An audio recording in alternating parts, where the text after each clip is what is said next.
আজকে আওয়ামী লীগ মাঠে নাই, এক একজন বিশাল বড় বড় সিংহ পুরুষ হয়ে গেছে। এদেশের মানুষ আরো কতটুকু কষ্ট করবে? ডক্টর ইউনূস নিজের চরকায় তেল দিতে দিতে তেল তেলা হয়ে গেছে, কিন্তু আমাদের এখানে শত শত গার্মেন্টস বন্ধ হয়ে গেছে, সেই খবর নাই। আমার তো এখন মনে হচ্ছে ডক্টর ইউনূস রাজনৈতিক দলগুলোকে একটা ঘরের মধ্যে ঢুকাই দিয়ে 6 মাসের জন্য আইসিইউতে রাখছিল। এই সংস্কার কমিশনে পুরোটা বিষয় ছিল রাজনৈতিক দলগুলোর মধ্যে দ্বন্দ্ব, এবং কার কিভাবে রাজনৈতিকভাবে সুবিধা হয়, কার রাজনৈতিক স্বার্থ কিভাবে বাস্তবায়ন হয়, পুরোটা আলোচনা ছিল সেই কেন্দ্রে।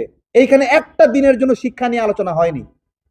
একটা দিন এখানে কেন আলোচনা হয়নি যে বাংলাদেশে 56% শিক্ষার্থী প্রাথমিক শিক্ষা শেষে বাংলা রিডিং করতে পারে না? একদিনের জন্য আলোচনা হয়নি। এখানে একটা দিন আলোচনা হয়নি যে আমাদের হাসপাতালগুলো ধুকে ধুকে মরছে। একদিন আলোচনা হয়নি এখানে। আমাদের পুলিশিং ব্যবস্থা ঠিক হয়নি, আমাদের নাগরিকরা বিচার পায় না, একদিন আলোচনা হয়নি। তাহলে এই সংস্কারটা কিসের জন্য? কিসের জন্য? আমার তো এখন মনে হচ্ছে ডক্টর ইউনূস রাজনৈতিক দলগুলোকে একটা ঘরের মধ্যে ঢুকাই দিয়ে 6 মাসের জন্য আইসিইউতে রাখছিল, যে তারা যেন গুণগত কোনো আলোচনা করতে না পারে, তারা যেন তাদের অ্যাক্টিভিজম করতে না পারে, বিভিন্ন রাজনৈতিক কর্মকাণ্ড না করে তারা শুধুমাত্র এই সংস্কার নিয়ে আলোচনা করুক। সেই সংস্কারের মধ্যে জনগণের কোনো পার্টিসিপেশন ছিল না। এবং এখন যেটা আসছে, যেই সময়ে মানুষ আশাবাদী হচ্ছে, দেখেন আইএমএফ বলছে কি?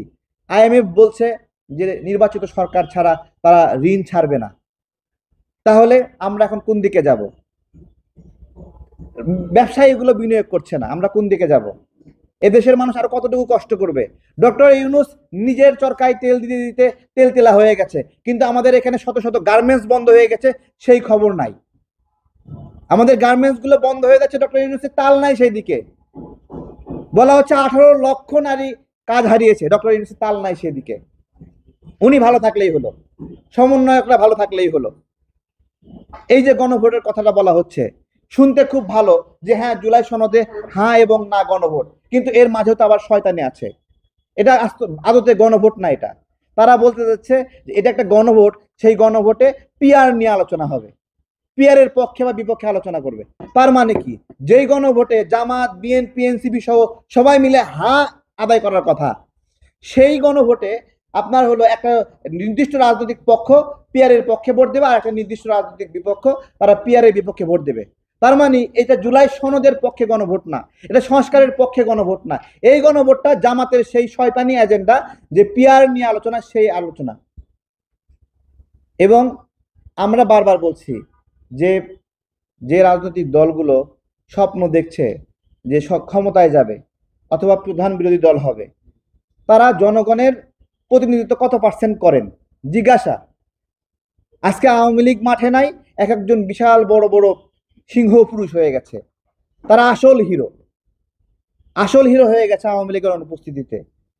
কিন্তু আমরা তো দেখেছি 28 তারিখ গেল, তাই না? এই 28 তারিখ আমরা এখানে রক্তাক্ত হচ্ছিলাম, স্লোগান দিচ্ছিলাম, সাউন্ড গেট, টিয়ার শেল, বুলেটে পুলিশের সাথে লড়াই করছিলাম। সেই দিন জামাত ওইখান থেকে প্রোগ্রাম দিয়ে ওই পূর্ব দিক দিয়ে পালায় গেছে, যায়নি এদিকে। এই গত 17 বছর যদি আমরা যদি কষ্ট পাই,